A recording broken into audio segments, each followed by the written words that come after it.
यह कहानी जितनी बार सुनो उतनी बार जिंदगी का सबक दे जाती है।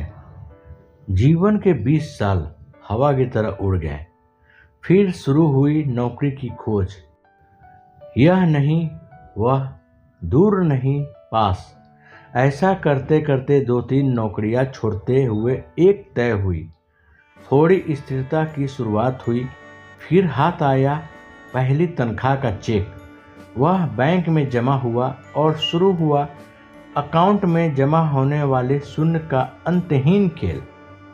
2-3 वर्ष और निकल गए। बैंक में थोड़ा और शून्य बढ़ गया। उम्र 25 हो गई और फिर विवाह हो गया।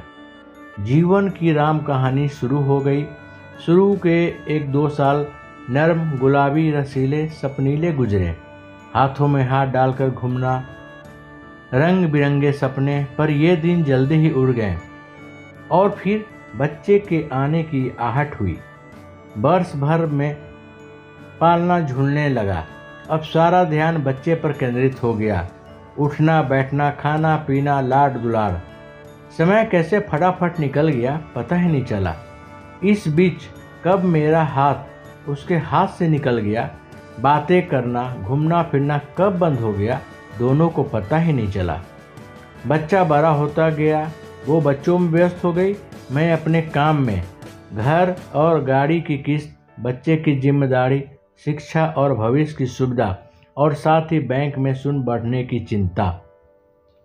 उसने भी अपने काम में पूरी तरह झोंक दिया और मैंने भी। इतने में मैं 35 का हो गया। घर, गाड़ी, बैंक में शून्य, परिवार सब है, फिर भी कुछ कमी है। पर वो है क्या, समझ नहीं आया। उसकी चिड़चिड़ बढ़ती गई, मैं उदासीन होने लगा। इस बीच दिन बीतते गए, समय गुजरता गया, बच्चा बड़ा होता गया। उसका खुद का संसार तैयार होता गया। कब 10वीं आई और चली गई पता ही नहीं चला। तब तक दोनों ही 40-42 के हो गए। बैंक में शून्य बढ़ता ही गया।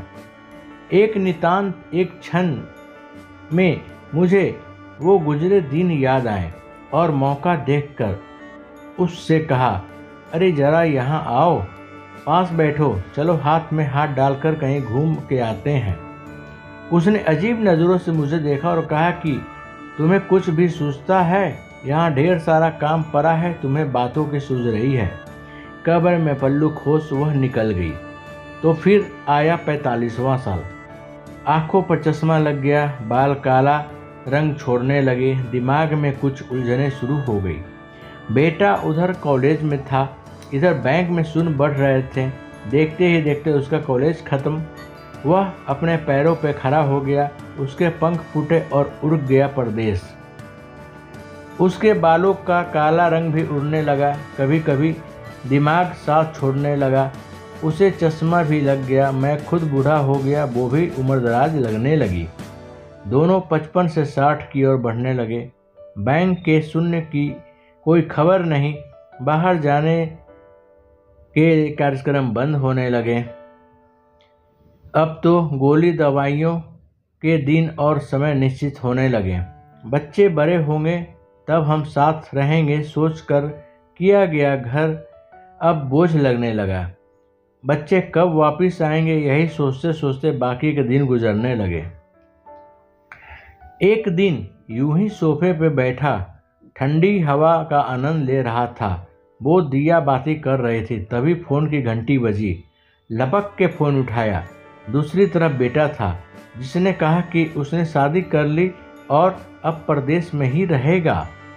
उसने ये भी कहा कि पिताजी आपके बैंक के शून्य को किसी वृद्धाश्रम में दे देना और आप भी वहीं रह लेना।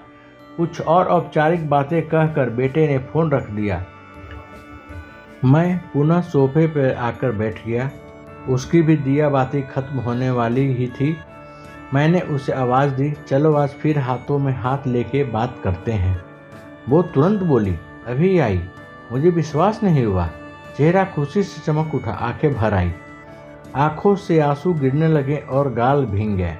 अचानक आंखों की चमक फीकी पड़ गई और मैं निस्तेज हो गया हमेशा के लिए। उसने शेष पूजा की और मेरे पास आके बैठ गई।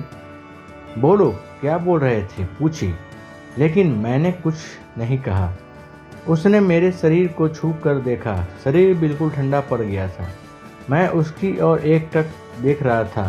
क्षण भर को वो भी शून्य हो गई। क्या करूं? उसे कुछ समझ में नहीं आया, लेकिन 1-2 मिनट में ही वो चैतन्य हो गई।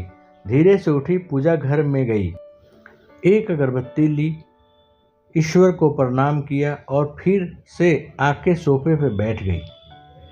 मेरा ठंडा हाथ अपने हाथों में लिया और बोली, चलो, कहाँ घूमने चलना है तुम्हें? क्या बातें करना है तुम्हें? बोलो। ऐसा कहते हुए उसकी आंखें भर आई। वो एकटक मुझे देखती रही। आंखों से आंसू की धारा बह निकली। मेरा सर उसके कंधों पर गिर गया। ठंडी हवा का झोंका अभी चल रहा था। क्या यही जिंदगी है? नहीं, जीवन अपना है तो जीने का तरीका भी अपने रखो। शुरुआत आज से करो, क्योंकि कल कभी नहीं आएगा।